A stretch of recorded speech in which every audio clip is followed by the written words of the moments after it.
Welcome to the Fantasy Football Goon podcast. This week's edition is an AFC South preview. Joining me as always is my friend and colleague, John Santucci. Tooch, welcome Tooch. How you doing, man? Hey, Joe. Doing great. How about yourself? Doing well, man. Getting ready for some football, watching some preseason. Oh, man, it's getting close, isn't it? Sure is. You can almost taste it. Mm-hmm. So today we're going to do a little run-through fantasy preview of the AFC South. What do you say we start with the Houston Texans? All right. So they're still under head coach Bill O'Brien, and they had a big first-round pick in Deshaun Watson. And yeah, we got a look at him the other night, didn't we?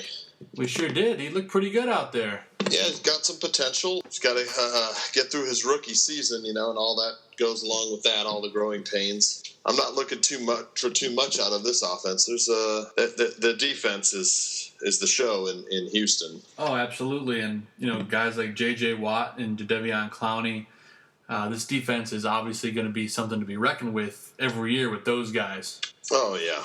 Yeah, they're going to be one of the first defenses off the board. Only allowed about 20 points a game, and they were number one in yards allowed per game, just over 300, which is great. That was top of the NFL. So number one defense for yards allowed against. They're going to be one of those teams that goes off the board a little bit too early for my liking, but it may pay off. I mean, they are good. Yeah, and I know you and I are, our philosophy is, our last two picks are usually defensive kicker. So we're looking for those offensive playmakers, right, Joe? Oh, we sure are. And, speaking of offensive playmakers on the Texans, I mean, you've got two really impressive guys, one being Lamar Miller. Yeah, I've never been a real fan of Lamar Miller, but every year there he is. He finishes, near the top in some overall categories where he ends up, being like a top 12 back, surprisingly. It's funny you mentioned him being a top 12 back because I have him ranked at number 12 at running back for the season.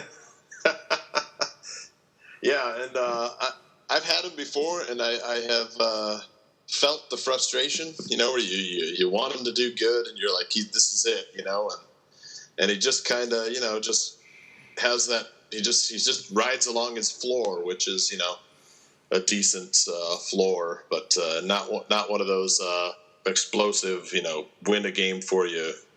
But let's see how he did last year. I think he had 5 rushing touchdowns, finished with 31 catches, and 6 total touchdowns, which was top 30 in total touchdowns for running backs. Yeah, I mean, he's one of those guys that because there's not a whole lot of offensive firepower on this team, you expect him to be a workhorse back. Yeah, and the quarterback play has really hurt Houston's run game. Oh, sure.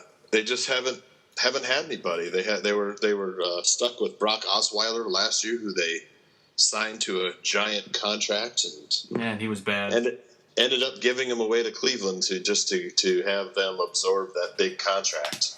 And this year they're going with Tom Savage, I think, until Deshaun Watson is completely ready. But there's one guy that I'm looking at him overtaking Lamar Miller, and this is a kid out of Texas named Dante Foreman. I don't know if you heard of him. Oh, yeah.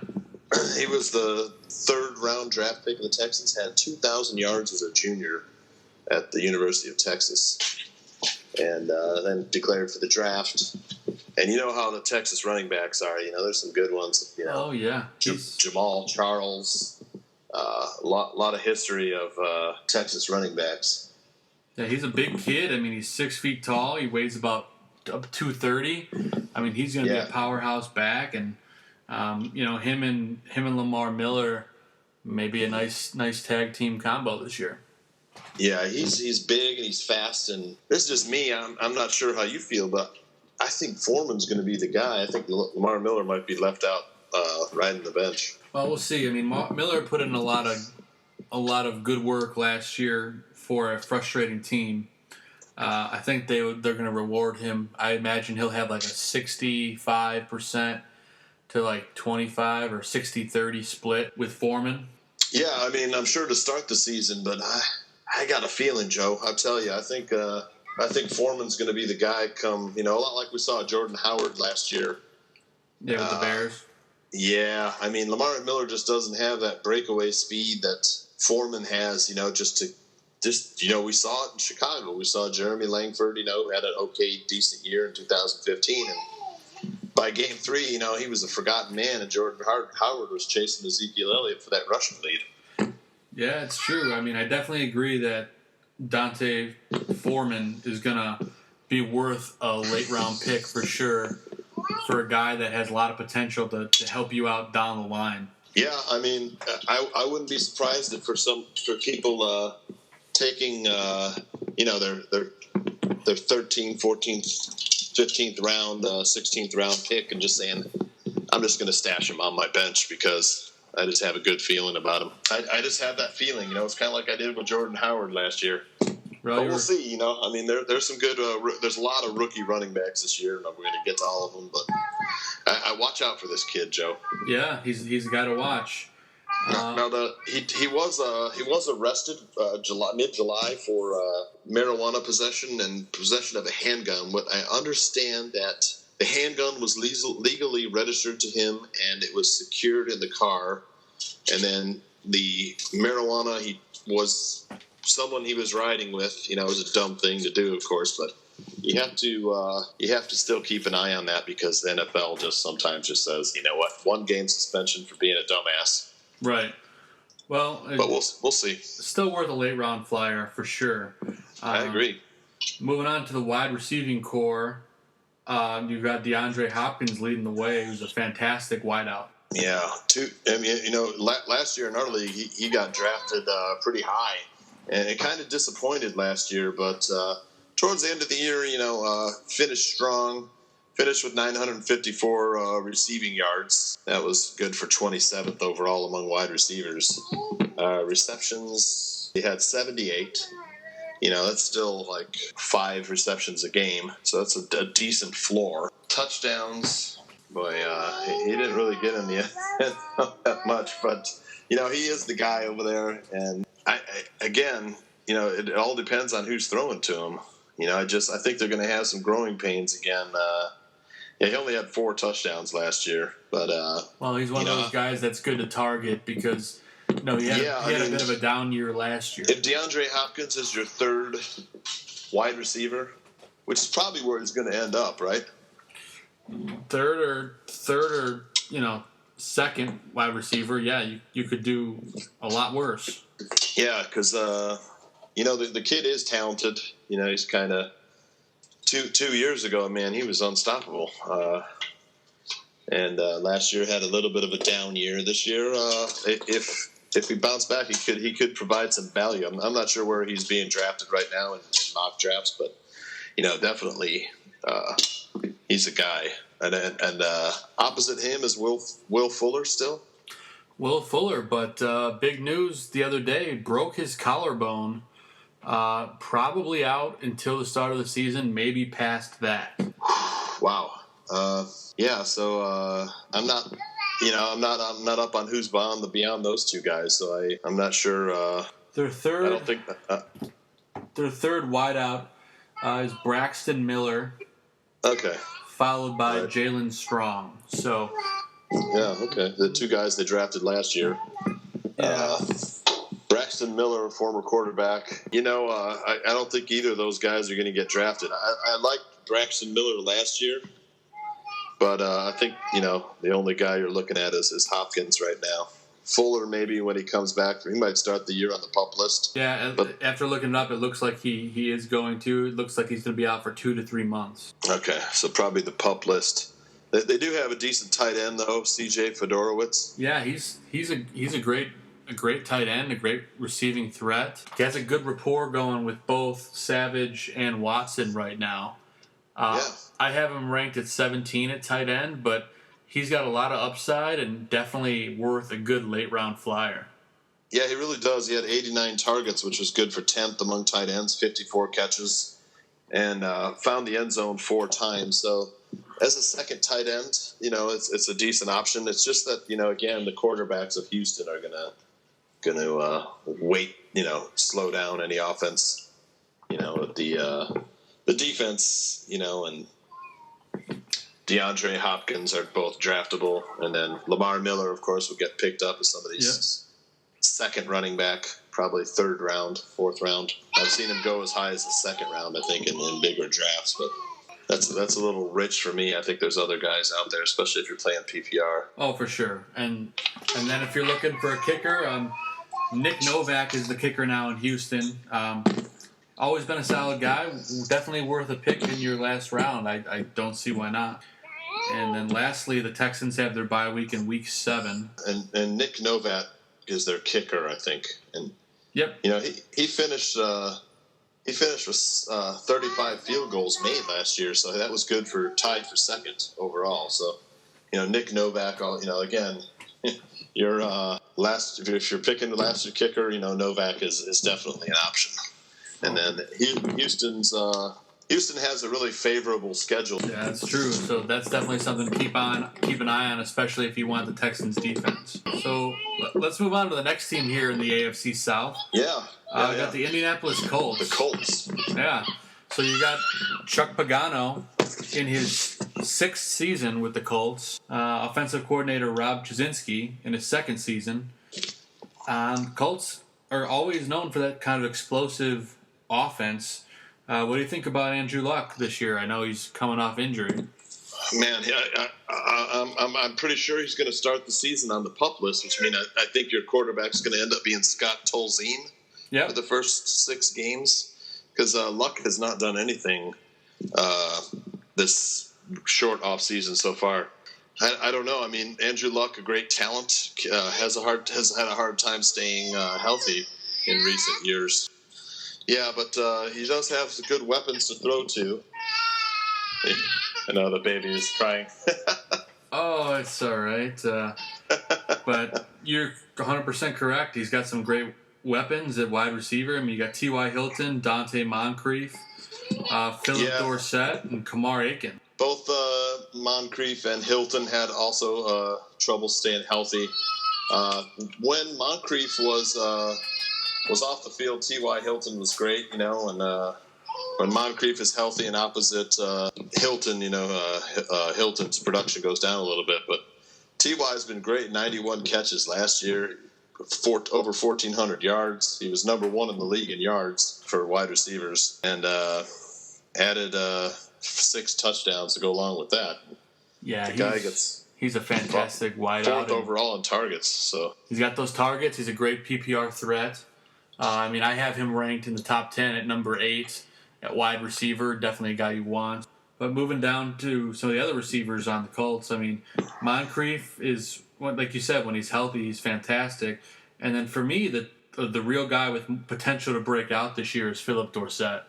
Yeah, and again, it's going to depend on the health of the quarterbacks, just kind of like we saw in Houston. But Indianapolis does have the easiest schedule in the NFL as far as opponent winning percentage.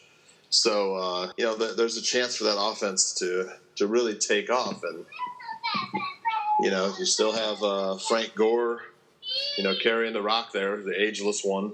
Yeah, he's been around forever. Right, and then they have Robert Turbin had 7 touchdowns last year, so he was getting the ball at the goal line. Yep. And then this year they did draft Frank Gore's future replacement, which is Marlon Mack, and he's a good one too, out of South Florida. Yeah, he'd be a good stash if Frank Gore goes down. Yeah, and he inevitably will. Normally he does. We have a tight end on the Colts that we've been talking about being a nice sleeper pick in Jack Doyle.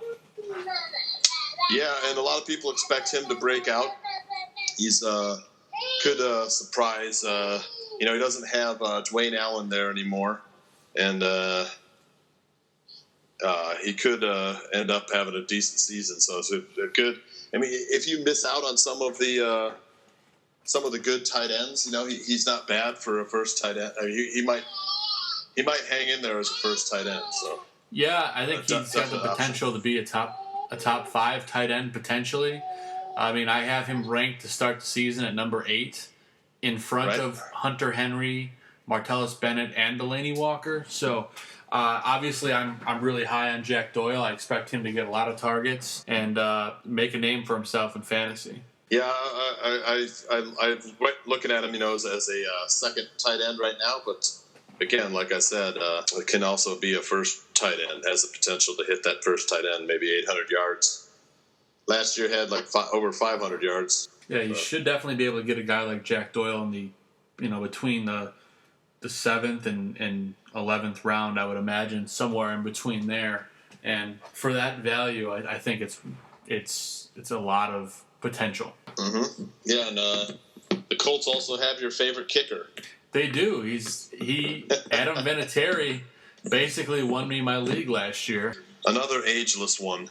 Yeah, he is. What is he now? 43? I think he's 41 or 42, isn't he? Yeah, won a lot of games, this guy. Probably one of the best that ever was, a kicker. Yep. Possible Hall of Famer. And then, for sure. You're expecting anything out of the Colts defense? I'm really not. I don't really even have them on my radar at all. I don't have them ranked in my top 25. I just think that they're a defense that you want to avoid. Had a lot of struggles last year. They drafted some safeties, cornerbacks, and defensive ends in the offseason. A lot of guys from Ohio State, Malik Hooker and Terrell Basham, defensive end and safety. Yeah, they're kind of. Indianapolis to me is kind of rebuilding. They're trying to rebuild that offensive line. They're trying to rebuild that defense. And Houston won the division last year, but again, Houston has an elite defense, but not a good offense. I think that division is really up for grabs this year. The other two teams we haven't talked about might be on top, and the two teams we have talked about might end up being on the bottom. Very well could be. Before I wrap up the Colts, their bye week is in week 11, and I just looked it up. Adam Vinatieri is 44 years old. Oh, wow. Yeah. He's only 5 years younger than me. Yeah, look at that. So, yeah, he is definitely old then. We know that. Yep, and he kicks inside a dome, too, which is great. Yeah, and he still has a lot of leg. He sure does. So definitely look for him as a top potential kicker. 125 total points last year. And he started to slow down a little bit, but, still 87% accuracy, which is not bad. Moving on to the next team in the AFC South, Jacksonville Jaguars had a nice draft. Doug Maroney in his first season as the Jags head coach, with Nathaniel Hackett as his offensive coordinator.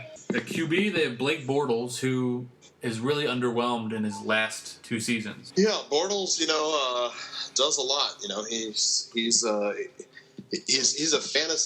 He's an excellent fantasy quarterback. He's just a terrible regular quarterback. He just he doesn't win all that much, but he does get you a lot of fantasy points. Most of the time in garbage time. Yeah. And this year maybe it's different. He almost had 4,000 yards last year with 3,900. Needs to cut back on the interceptions, though. Yeah, definitely. He does. It's not like he doesn't have weapons. He had 23 touchdowns and 16 interceptions. So he started to turn it on, and he is a threat to run. 359 yards, 3 touchdowns. So yeah, he does. Does kind of leg it out, but most of the time it's in garbage time. And his favorite target is Allen Robinson, who's had a little down year. The year before that, he was a monster. Yeah, he's a great guy, especially for PPR. He gets a lot of targets. Blake Bortles just loves him. I would imagine, he has a nice bounce back year this year. He's a very talented guy that just happened to have a little dip in production last year. So he's a guy that I'm targeting in the majority of my leagues if I can, because he's one of those guys you can probably get him in the 5th, 6th, maybe 7th round if you're lucky. Yeah, I think he's going to go a little higher than that at 151 targets. And he's so big and he's so strong and he's so fast. He's a really good route runner. It's just he's had Blake Bortles throwing him the ball. But He finished 7th in the league wide receiver for targets. Had like 73 catches. I want to say that, 73 catches. Let's see. He got in the end zone 6 times. So, I mean, he wasn't bad for what we consider a down year. But we were just, the year before we expected a lot. He was drafted high last year. Yeah. So, still, I wouldn't be too upset if he ends up being your first receiver. The receivers is deep this year. He could bounce back this year, especially since they should have a good running game this year. Why don't you tell us a little bit about the guy who's going to be running the ball there? Yeah, in their first pick, the Jaguars drafted Leonard Fournette out of LSU. Kid is an absolute monster. 6 feet tall, weighs 240. He's going to finally stabilize that run game for the Jaguars. I actually am really high on him this year. I have him ranked at number 10 at running back, expecting really big things. John, how do you feel about that ranking? Yeah, he's going to be probably top of the second round, I would say. Is where it looks to be going. Probably 1,000 yards, 10 touchdowns. He's just so talented. He's fast. He's big. He's really shifty for a big man. Good feet. And that's what Jacksonville needed. That's why Bortles and Robinson, as much of a down year they had last year, this might be a arrow pointing up year for those two. It's definitely going to open up the passing game, which I think is going to be huge. And then you look at guys alongside, Allen Robinson with Allen Hurns and Marquise Lee. Both of those guys could be a good late pick. They'll have some really good weeks as bye week replacements, and they're going to have some down. Yeah, Lee had a lot of touchdowns last year. Showed up on the radar after being silent. And Allen Hurns had a bigger year the year before. So those guys, as like 4th or 5th wide receivers, Hurns and Lee are going to be on people's radar, and that while they may go undrafted, and people picking them up, as they stream wide receivers for bye weeks, Marquise Lee and Allen Hurns, will be getting picked up by street people who are looking to stream for sure. And if you look at the tight end position, they lost Julius Thomas in the offseason, and now Mercedes Lewis sits at the top of the tight end depth chart. Yeah, I got to tell you, I didn't know who was their tight end this year because I really wasn't looking at him. I just didn't know who would be drafted. But yeah, Julius Thomas had 51 targets last year over there, so somebody's going to be getting targeted. Yeah, I mean, they've got a handful of tight ends. I mean, you got Mercedes Lewis, Michael Rivera, and Ben Koyak. So I think it'll be probably between Mercedes Lewis and Michael Rivera. Yeah, Mercedes Lewis has always been sticking around and able to do the job. I'm kind of curious to see how the Jacksonville tight ends will turn out, but I don't think I'll be looking to draft any. No, I wouldn't risk my time drafting any of them. Just kind of a wait-and-see kind of situation. What do you think about the Jacksonville defense, John? I like the defense. They have the second easiest schedule in the NFL as far as opponents. So they have a decent pass rush, and they have a really good secondary with Jalen Ramsey, lockdown corner. It's a good defense, underrated defense. The pass rush is kind of decent, but someone might take a flyer on their defense. Yeah, they very well could be. I mean, they've got some potential. It could be a decent bye week replacement. I have them ranked at number 18, so you never know. Just wait and see. In terms of their kicker, they have Jason Myers. He'll be solid. Great late-round pick, as we all agree.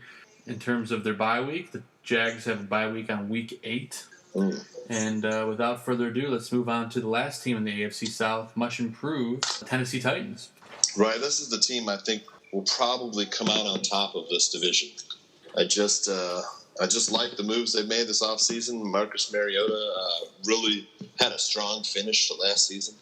I know he's got a little bit of a leg injury, but this team has some good offensive power, and their defense is really underrated.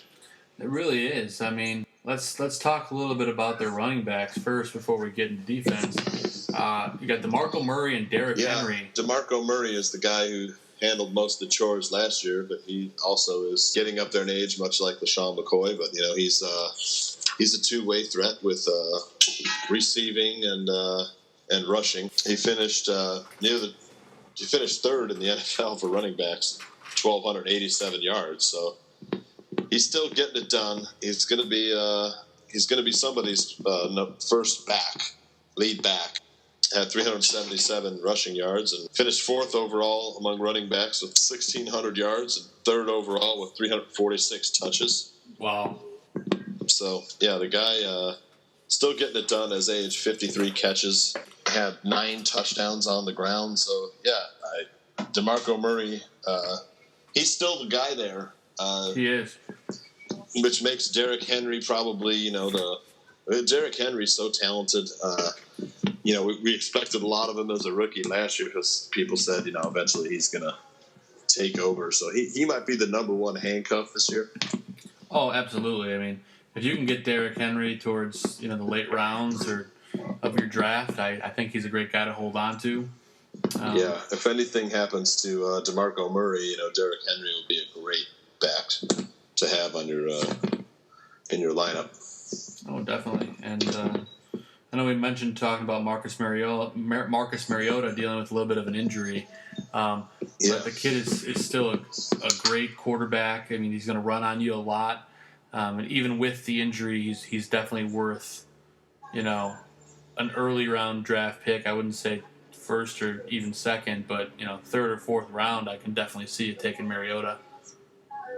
Yeah, he had 26 touchdowns last year and, didn't have a ton of interceptions. Only 9 interceptions, which is not bad. And no, almost 350 rushing yards, and he is that threat to run as well. At 3,400 yards, but he didn't have a lot of people to throw to. So I mean, this year they drafted a wide receiver with their first pick.